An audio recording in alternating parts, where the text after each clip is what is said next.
I'm Julie Zenner along with Dennis Anderson, and here's what's coming up on Almanac North. A study of the potential economic impact of local food production on the Iron Range has been released, and it shows great potential. The Lake Superior Zoo is on the rebound after suffering through some tough years. We'll talk with CEO Eric Simonson about changes at the zoo. And we'll have the week's top economic stories from Business North. Stay where you are. Almanac North is next.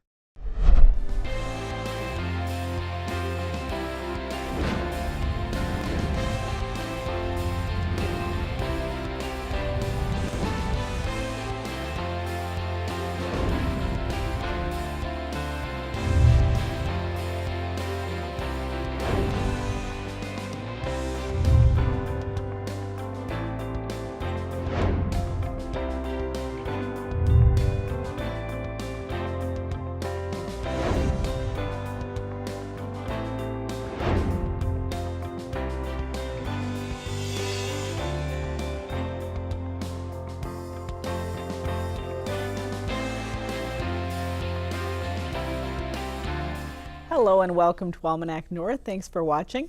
This week's show was recorded on Wednesday afternoon due to the Labor Day holiday weekend. And here's Denny with our first guest. Denny? All right, thank you very much, Julie, and welcome everyone. A new study of the food system in Minnesota's taconite assistance area shows great potential as an economic engine for the region. Now, that study was sponsored by Iron Range Resources and Rehabilitation and coordinated by the Iron Range Partnership for Sustainability. Joining us now is the study's co-author, David Abaz of Round River Farm, and Marlis Riffle was the study editor with the Iron Range Partnership for Sustainability. I want to thank both of you for being here with us tonight. Appreciate you taking time. David, what were some of the main takeaways of this big study? Well, there's a lot going on with food, and if we were to implement some of these localization of our food production, it just shows how much potential, both economically and socially, we have to gain by adding a component and moving towards local food production. Mm-hmm. Marlis, what do you see driving the interest in locally sourced food right now on the Iron Range? Well, I think we've seen a growth in farmers markets. We've seen a growth in CSAs, community-supported agriculture.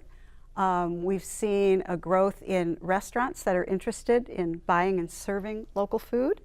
Natural Harvest Food Co-op expanded, about doubled its size, and now you walk into Natural Harvest and all the produce is labeled from the local farm that it came from. So I think there's a lot of interest.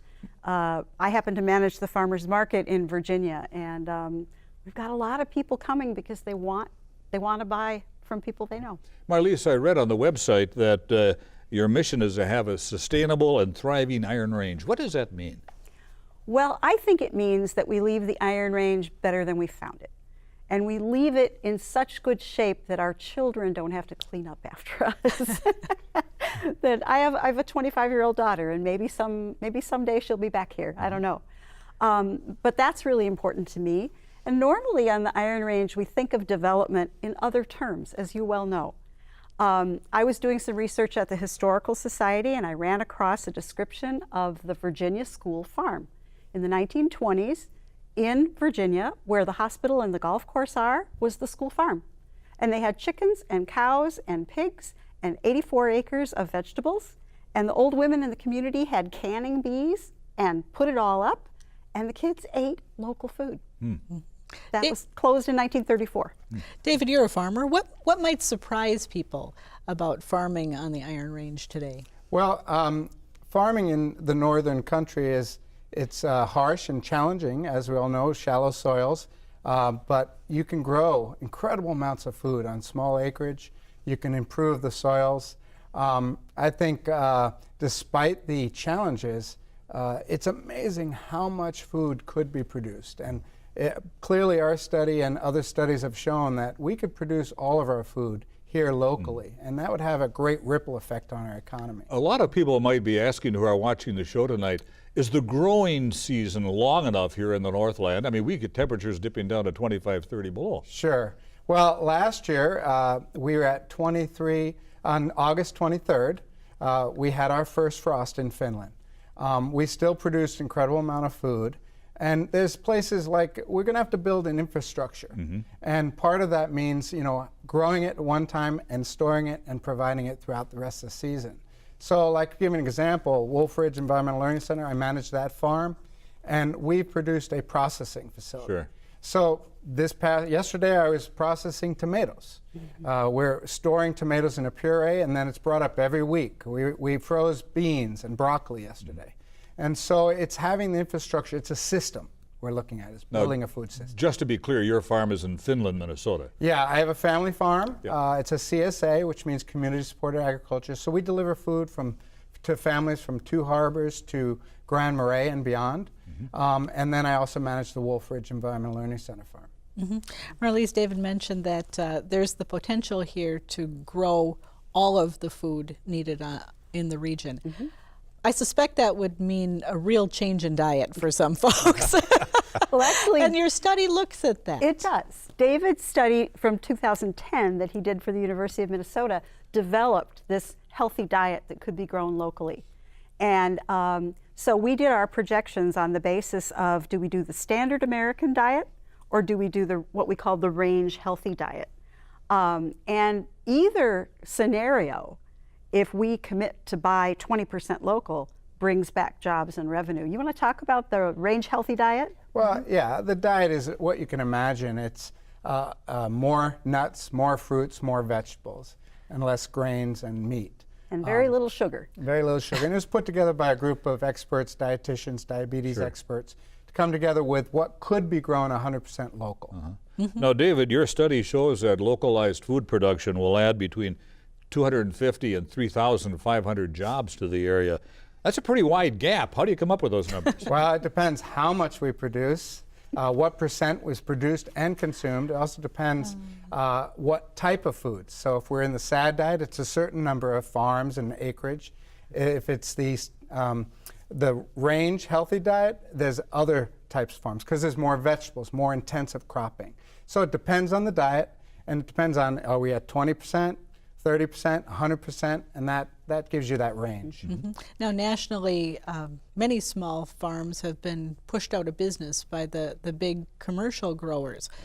The scenarios that you look at, would they include a mix of both of those, or would it be primarily small farms like your own? Well, each sector of agriculture production provides different scale.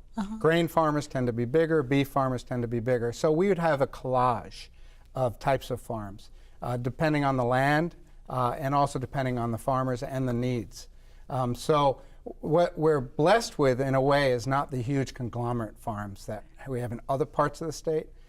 So we have the opportunity to build a diversified farm economy where we can produce all of the fruits and vegetables, depending on where you live. The Iron Range is bigger, flatter than the North Shore where I live. It lends itself to other types of production.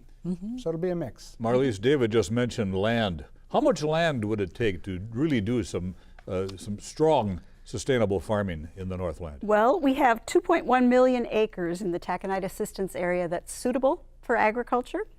And to do the standard American diet, 83% of which we can grow locally, would take 164,000 acres. And to do the range healthy diet would take 122,000 acres. But the standard American diet takes only 1,600 farms, and the range healthy diet takes more farms because it's more fruits, vegetables, legumes, nuts. We have the capability to do it. We have the land to do it. The land is one thing. What about the expertise? While farming may come naturally, the knowledge of how to farm effectively probably has a learning curve. Well, what's kind of cool is in our region, except for the heart of the range, we've increased the number of farmers in the last census. And so that's rare in the country. Generally, farm population's going down. Part of that is a Farm Beginnings class that was sponsored by the Sustainable Farming Association and Land Stewardship Project, Farm Beginnings. So there's been trainings every other years for training young farmers, because we don't want people just to start farming and then go broke. It's how do you actually do it economically? How do you build a viable farming system? So what will it take then to get a large number of people interested in becoming farmers in this day and age? We don't even hear that term very much anymore, farmers. Well, I think it's increasing some of the things. One of the recommendations we have, it's called priming the pump. So we need to promote local food production and consumption. So P for promote. R for research. We got to come up with the systems, distribution, because the farmer can grow the food, but how do we get it there? How do we process it to get it there? And then we have I for investment. We need investment. And that's part of our hope with the IRRB, the range, is how do we invest, get access to the young farmers that are trained and ready to go, but they need land. And then we've got M. So we've got to create the models or find the models and recreate the models of a successful SUS. Can they carve out a living? Well, we can. On our small acreage, we're producing just about less than $40,000 per acre. And so with our margins, we're making money. Now, across the country, most farms don't make money. So with certainly some initial type of sectors like vegetables, there's definitely a margin to make some money. Other things will have to come over time as global markets change with fuel costs and transportation and other things that will eventually tip the scales towards local production. But there's plenty of markets and plenty of niche as long as we do the direct marketing.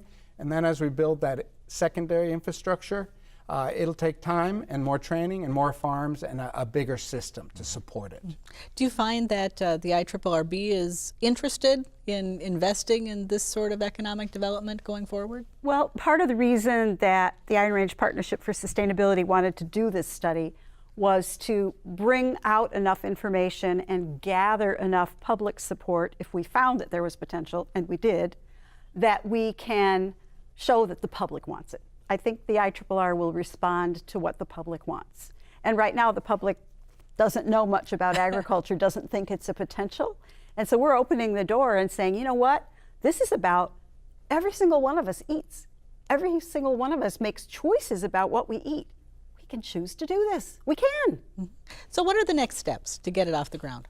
Well, the Rutabaga Project, which is a project for access to healthy local food, is proposing to carry forward the 4 recommendations, to lay the infrastructure at a very early level. So part of that's going to be the Eat Local campaign. We haven't decided exactly what we're going to call it yet, but David's coming down on September 23rd. We're sponsoring a big get-together for farmers, producers, small growers, customers, farmers market people, anybody who's interested. 6:30 Messiah Lutheran Church. And we're going to talk about local food. Let's just do it. Wonderful. Marlise, David, thank you so very much. Great subject. Appreciate it. Great. Thank you. Thank you. Thank you.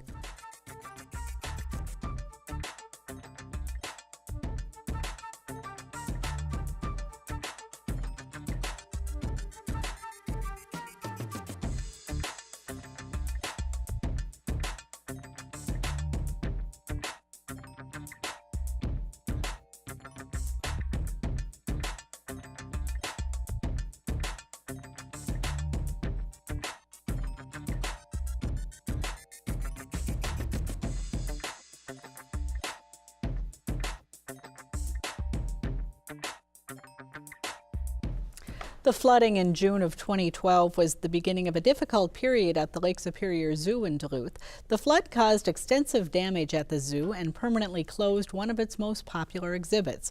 But now the zoo has regained accreditation and is poised for a renovation that would provide a new focal point for visitors. Joining us now is Eric Simonson, CEO at the Lake Superior Zoo. And thanks for being here. Thanks for having me. It's been almost a year now since you It has. took the helm. Lots has been accomplished.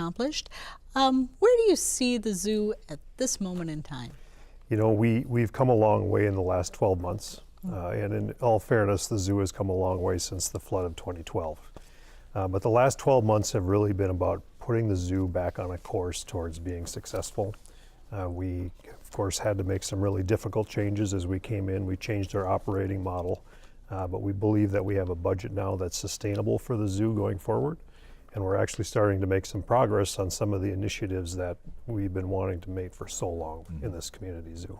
About a third of the staff was cut last October. Has that helped then a great deal with the financial picture of the zoo 1 year later? Well, we went from about a $2.1 million to about a $1.6 million operating budget, and that's sustainable for the Lake Superior Zoo at its current size. as we build back in new attractions and we build our attendance back up again, we'll be able to add some of those people back. But it was a difficult thing to do, but it's sustainable and it's working. What been was an your effective- summer like? Summers are busy. The summer at the zoo is our busy time. This is when we have our, You did our well? high numbers, but we had a really good June and July, and August, knock on wood, is looking like it's going to finish strong too. Can you give any indication of how those numbers are maybe compared to past years? So last year, I projected going into 2018 of a 5% increase in attendance, and we're right about between 5 and 6% above where we were running last year. So you know, it's looking good, and we're right on track. You mentioned some exhibit improvements made in the last year. Talk about those. So we continuously make improvements. Our keepers are excellent people and they're great employees and they love their jobs and they're always trying to come up with new ideas to make small exhibits better. We invested about $50,000 in our Griggs Learning Center and created about a dozen new exhibits that are inside, and folks just absolutely love that because no matter what the weather is outside, they can be inside and they can look at that. And we made a number of improvements up in our Australia building and some of our others too, and we're just about ready to open a new outdoor Mangabeys monkey exhibit. That's going to be really cool. That'll be fun to watch, but we hope to get that open in the next week or two. Eric, talk to us a little bit about your bear and large cat exhibit you hope to eventually open. Were you able to start construction on that project this summer? I know you had hoped to try that. Well, we had hoped to try that. We've got the financing secured for that project now. That was the big hurdle to get over, Sure. and it's going to be a public-private partnerships. We've had a number of folks in our community, private individuals as well as businesses put together, donations, and so we've got the money secured. Right now, we're looking at trying to decide between about 3 different variations of what this plan actually is, and I'm trying to come up with the most cost-effective model for us. Yeah, you can see it there. That is one variation of the plan, and we're looking at a couple of other ones that are very similar, but trying to figure out the best way to get the most investment. Sure. What do you need for a project like this? 3-4 million? So the one that was just on the screen there, that's about a $4.3 million price tag. And then there also are plans for a big cat exhibit? Right now we've got on the west side of Kingsbury Creek, we've got a snow leopard and a lynx exhibit, and we'd like to create a larger space for them and then free that exhibit up for other animals. But the big piece will be this brown bear exhibit, and I think that's going to be the new flagship for Lake Superior Zoo. You had a big fundraiser this summer, the Zulapalooza. Right, How'd that go? we have 2 big fundraisers every year. We have the Zulapalooza has historically been held in the winter in February, off grounds. Usually it's been off grounds, and we brought it to the zoo this year for the first time in the summer, in the evening. We had great opportunities for families. Bent Paddle was our big sponsor, and we had a good time. We had live music at the zoo, and it was something fresh and something new, and we quadrupled our attendance for that event. And I know the zoo does offer some education programs, such as? Right, so our education is really about what the core mission of the zoo is. And we talk a lot about exhibits and how to entertain people, but education is where we're really at, and we want to push empathy. But last year we educated through our programs, whether it be off-site or on-site, to over 20,000 people. Educating them about species survival and what's being done all across the country to make sure these species survive into the future, as well as empathy for animals as well. How important is marketing the zoo, both locally and outside this area, as you look forward? It's critical. I mean, if you look at Duluth, Duluth has a very large tourism economy, and much of that is focused in the downtown and Canal Park area. But there are many things to explore outside of downtown, and it's a matter of getting that word out and educating people. We've got over 6 million people that visit Duluth on an annual basis. I just need about 100,000 or 200,000 of them to come to the zoo, but getting them out into West Duluth and exploring some of the other options that are out there, it's all about marketing. Is there a full-time person marketing for the zoo? We hired a brand new marketing director, full-time embedded in the zoo in January, and that has paid off many times over. And as we move forward and start to open up some of these larger, newer exhibits, we'll be able to expand that even more. Now, is a lot of your marketing outside this market as well as in the market? Right now, we're focusing more locally realistically, the key is getting this new brown bear exhibit up and running, and then we'll expand that market. Speaking of expansion, there's been talk for several years of really doing some expansion development down into that the river corridor with the zoo as a centerpiece of that. Are those plans still moving forward, and where do you see the zoo being in all of it? Well, I'd like to think the zoo is here for many generations to come, and it really is one of the cornerstones of that particular area. So I think between the zoo, Spirit Mountain, and St. Louis River, we've got a great opportunity there, and those discussions do continue. And I think as we go forward, you'll see more and more talk and development around some of those issues. But there's a lot of things that we could do, but of course everything takes money too. Yeah. Are you finding yourself building some partnerships with other attractions in town and trying to collaborate to share the wealth, so to speak? I think that's a really important component, especially of Duluth area attractions, is that we work together to try to utilize our resources as smartly as we can, especially when you rely on things like some of our tourism tax monies, right? I think it's incumbent upon us to make sure that we're using those monies in the most efficient way that we can, so we share in areas that we can. As the executive director, where would you and the board like to see the zoo in 5 years? Well, 2023 is our 100-year anniversary. Oh. So in my eyes, that is our end goal for kind of going through this entire zoo, bringing things up to where they should be and revitalizing many of the existing things that are there. But I would like to see in 2023 that we are 100% recovered from this event of 2012 and we're well on our way to the future. Put that in the past and forget about it. Absolutely. In some circles, zoos, aquariums have come under a little bit of attack for keeping animals in captivity. Are you getting any pushback on that? You know, that's a fair question, and it does come up from time to time, and I think it really is about what you as an individual perhaps believes in. But truly the mission of the zoo is about species survival. And about educating, those who don't have the opportunity to see some of these things. And many of our animals that we have, we don't consider them to be in captivity. It's no longer about cages and fences. Right. It's about creating natural exhibits. And we consider that an opportunity to preserve those animals that wouldn't be alive today if they didn't have a place like that to be. Are you feeling new excitement in the community toward the zoo as things start turning around for I am. the I mean, I facility? think it's there, and I think it's always been there. But I think as this new exhibit comes online, that's when you'll see people really get back engaged with the zoo. And of course, you're at the legislature.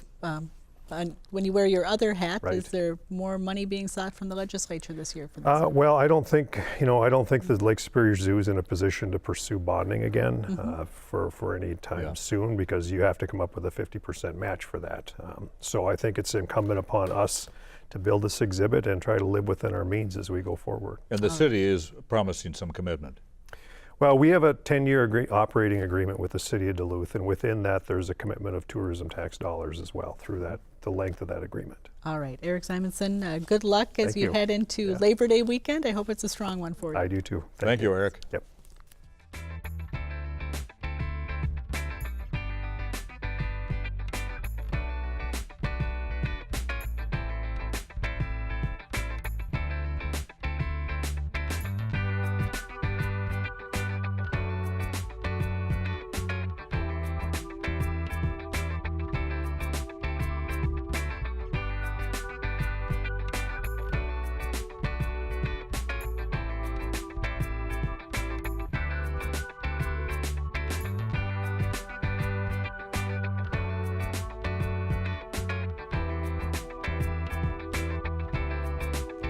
Let's turn now to the business news from the editors at Business North. A Minnesota Department of Health investigation found 4 registered nurses at Chris Jensen Health Center in Duluth negligent in the death of a resident. The resident had indicated they wanted life-saving procedures performed in the event breathing stopped, but the person did not receive CPR after being found unresponsive. The resident had no cognitive difficulties and independently made decisions. Chris Jensen has retrained its staff to follow procedure until emergency medical services arrive on the scene. United Steelworkers Union said earlier this week it has been a difficult year to negotiate a new labor contract.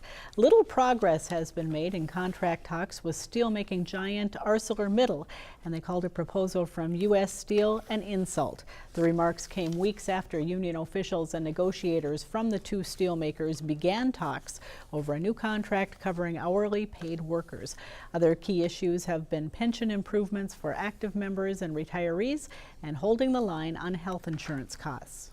Harbor City Oil and Propane in Duluth has merged with Superior Fuel, which will retain its name. Harbor City has been owned and operated by the Colquist family since the 1950s. An increase in competition from large national competitors made it difficult to maintain a competitive edge, the family said. Superior Fuel, founded in 2006, is a locally owned and operated energy provider. The company has 500,000 gallons of available storage with multiple supply points throughout Minnesota and Wisconsin. For more on these and other stories, visit businessnorth.com. We've reached the end of our time, but you can still call if you have a comment. Dial 218-788-2849 to leave a message or send an email to almanacnorth@wdse.org. And visit the WDSE website for the latest on our program schedule, news about your favorite PBS shows, and other things coming up here at the station. And Denny, it seems hard to imagine that Labor Day is already here. Where did the summer go? I don't know. I'm hoping we're still going to knock on the door of 80 degrees at some point. I still keep hoping to get a tan, for goodness sake. Well, who knows? I think the days are numbered. Sure. For Denny and the crew here at WDSE, I'm Julie Zenner. Have a great weekend, everyone. We'll see you next time.